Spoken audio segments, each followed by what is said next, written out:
Hello friends, welcome back to my YouTube channel R classes.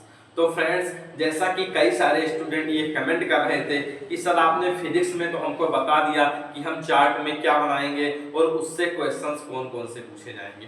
Chemistry में sir आप कब बताएंगे? तो हम आज केमिस्ट्री में आज हम बताने वाले हैं कि क्लोरोफॉर्म पर सॉरी क्लोरोफॉर्म पर वाइवा में कौन कौन से क्वेश्चन पूछे जाएंगे।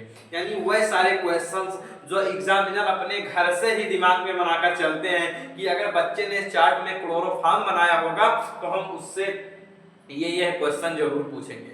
और ये जो हमारा क्लोरोफॉर्म वाला टॉपिक है ये केमिस्ट्री में बहुत ज्यादा बच्चे बनाते हैं। अगर हम बात करें तो हम 70 से 80% बच्चे क्लोरोफॉर्म बनाना पसंद करते हैं, क्योंकि इससे ढेर सारे क्वेश्चन बनते हैं और क्वेश्चन बड़े आसान होते हैं जिनके आंसर देना बहुत आसान होता है। तो हम स्टार्ट करते हैं। इससे पहले फिजिक्स के लिए हमने ट्रांसफार्मर वाले टॉपिक पर वीडियो बना दी है कि हाँ, अगर आपने चार्ट पेपर में ट्रांसफार्मर बनाया है तो उससे रिलेटेड कौन कौन से क्वेश्चन तो वाइवा में पूछे जा सकते हैं।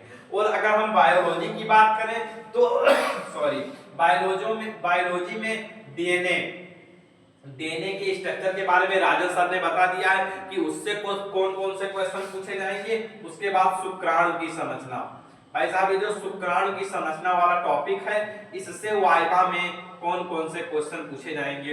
ये तीनों वीडियो, ये फिजिक्स के लिए, ये दोनों बायोलॉजी के लिए ऑलरेडी अपने चैनल पर पढ़ चुके हैं, तो वहां पर आप जाकर देख सकते हैं। तो हम स्टार्ट करते हैं।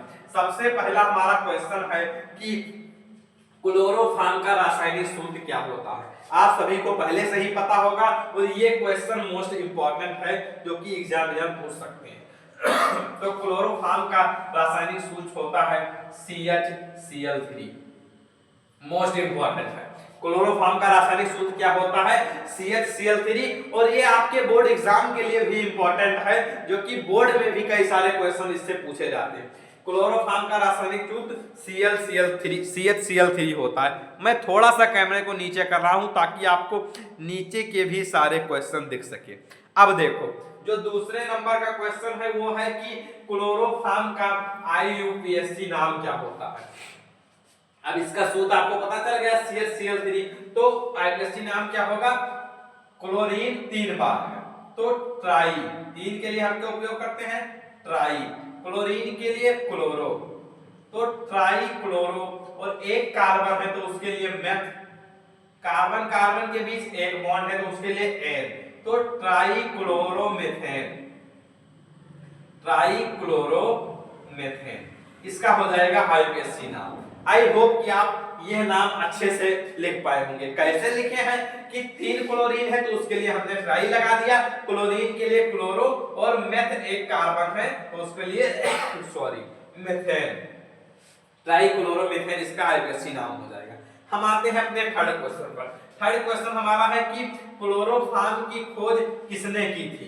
मोस्ट इंपॉर्टेंट क्वेश्चन है, एग्जामिनर जरूर पूछेगा कि अगर आपने क्लोरोफॉर्म बनाया है तो उसके बारे में आपने क्या स्टडी कर रखी है। ये पहला क्वेश्चन हो सकता है कि इसकी खोज किसने की थी। तो देखिए आप, सबसे पहले क्लोरोफॉर्म की खोज अमेरिकी एक वैज्ञानिक थे। भाई साहब, अमेरिकन वैज्ञानिक थे सैमुअल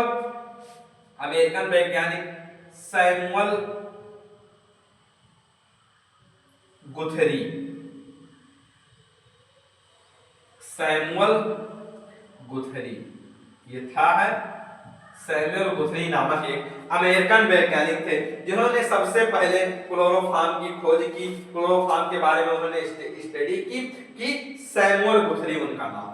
देन चौथा क्वेश्चन क्या है कि क्लोरोफॉर्म को हम रंगीन बोतल में क्या क्यों रखते हैं। भाई साहब, वाइवा में पूछा जाने वाला मोस्ट इंपॉर्टेंट क्वेश्चन, यही वो क्वेश्चन है जो वाइवा में टीचर जरूर पूछते हैं कि क्लोरोफॉर्म को रंगीन बोतल में क्यों रखते हैं, या हम क्लोरोफॉर्म को प्रकाश में क्यों नहीं रखते। दोनों का आंसर एक ही होगा। क्यों ऐसा करते हैं? क्योंकि ऑक्सीकरण से बचाने के लिए। क्या इसमें हम लिखेंगे कि ऑक्सीकरण से बचाने के लिए, ऑक्सीकरण से बचाने के लिए। कॉमा करके लिख देंगे कि क्योंकि ये लिखना नहीं, ऐसे बोलना है कि सर इसको हम ऑक्सीकरण से बचाने के लिए उपयोग कर रखते हैं ताकि ये इसमें ऑक्सीकरण ना हो सके, क्योंकि यह O2 से क्रिया कर जहरीली गैस बनाता है। O2 से क्रिया करके जहरीली गैस बनाता है।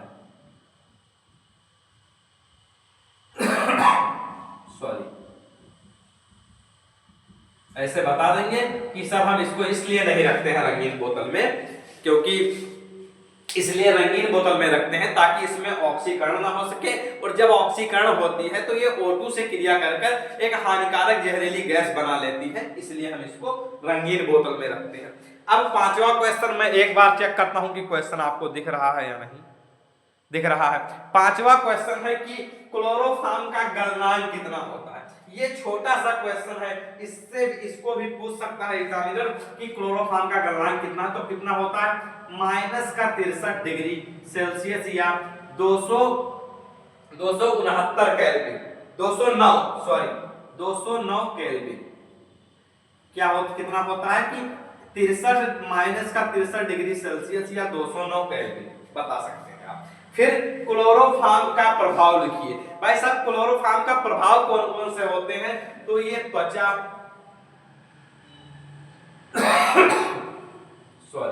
त्वचा, आंख आदि पर हानिकारक प्रभाव डालते हैं, आदि पर हानिकारक प्रभाव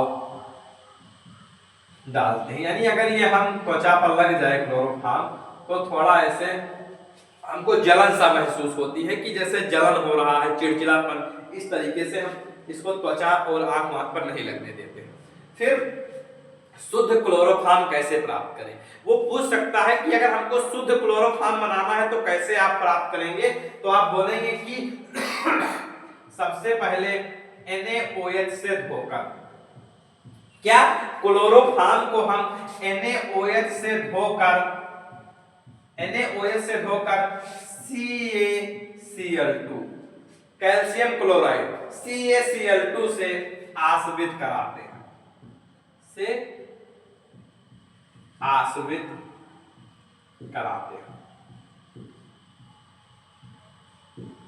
यानी अगर हमको शुद्ध क्लोरोफॉर्म प्राप्त करना है तो हम सबसे पहले क्लोरोफॉर्म को NaOH से धोएंगे, देन उसको CaCl2 से आसवित कराएंगे। क्या कराएंगे, CaCl2 से आसवित कराएंगे। सॉरी यहाँ पर CO होगा, COCl2 से आसवित कराएंगे। ठीक है। फिर क्लोरोफॉर्म का उपयोग हम कहाँ कहाँ करते हैं, तो क्लोरोफॉर्म का उपयोग निश्चेतक के रूप में किया जाता है, निश्चेतक के रूप में करते हैं। फिर सबसे बढ़िया आप बोल दीजिए कि विलायक के रूप में, किसके रूप में, विलायक के रूप में। क्लोरोफॉर्म का उपयोग हम विलायक के रूप में करते हैं, निश्चेतक के रूप में, देन साबुन बनाने में भी किया जाता है। तो ये सब आप बता सकते हैं कि सर क्लोरोफॉर्म का उपयोग साबुन बनाने में किया जाता है, विलायक के रूप में करते हैं, निश्चेतक के रूप में किया जाता है। फिर क्लोरोफॉर्म का कवथनांक कितना होता है, गलनांक कितना होता है, -63 डिग्री सेल्सियस, और कवथनांक होता है 61 डिग्री सेल्सियस। कितना होता है, 61 डिग्री सेल्सियस। ठीक। फिर क्लोरोफॉर्म को सूंघने से क्या होता है, भाई साहब इंपॉर्टेंट क्वेश्चन है कि अगर हम गलती से क्लोरोफॉर्म को कहीं सूंघ लिए तो क्या होगा, क्लोरोफॉर्म को सूंघने से क्या होता है, तो बेहोशी आ जाती है, बेहोशी आ जाती है। यानी अगर हम गलती से क्लोरोफॉर्म को कहीं सूंघ लिए तो उससे बेहोशी आ जाती है, और ये बेहोशी अगर हम बात करें तो 20 मिनट से लगभग 1 घंटे तक भी रह सकती है। 10 से 20 मिनट से 1 घंटे तक भी ये बेहोशी रह सकती है। देन डॉक्टर लोग जब ऑपरेशन करते हैं मरीज का, तो उसमें ये क्लोरोफॉर्म का उपयोग करते हैं निश्चेतक के रूप में काफी। जैसे पहले लोग चोरियां करने जाते थे तो भी कई सारे लोग इस क्लोरोफॉर्म का उपयोग करते थे। जैसे गांव में बोलते हैं कि लकड़ सुंघवा आ गया, वो कुछ सुंघा कर बच्चों को बेहोश कर लेकर चला गया, तो वो भी क्लोरोफॉर्म का उपयोग करते हैं कि उन्होंने क्लोरोफॉर्म को लेकर और सुंघा दिया बच्चे को, उसको बेहोशी आ गई 10 से 20 मिनट के लिए और उसको पकड़ ले गए। आई होप कि आपको इस वीडियो से अपने वाइवा जो आपका प्रैक्टिकल एग्जाम होगा उसमें बहुत मदद मिलेगी, और आपने अपने 4 पेपर में फिजिक्स, केमिस्ट्री, बायोलॉजी किसी भी सब्जेक्ट के अगर किसी भी टॉपिक को बनाया है तो उसको आप कमेंट बॉक्स में कमेंट करिए, मैं उस टॉपिक पर जरूर वाइवा क्वेश्चन लेकर आऊंगा। और आपका वाइवा होते होते मैं ऑलरेडी सारे टॉपिकों पर वीडियो करा चुका हूंगा कि आप इन टॉपिक पर बनाइए इन सब्जेक्ट में, तो आप अच्छा मार्क्स स्कोर कर पाएंगे। देन मिलते हैं इसी तरीके से नेक्स्ट वीडियो में नेक्स्ट टॉपिक के साथ, तब तक के लिए बाय बाय, जय हिंद।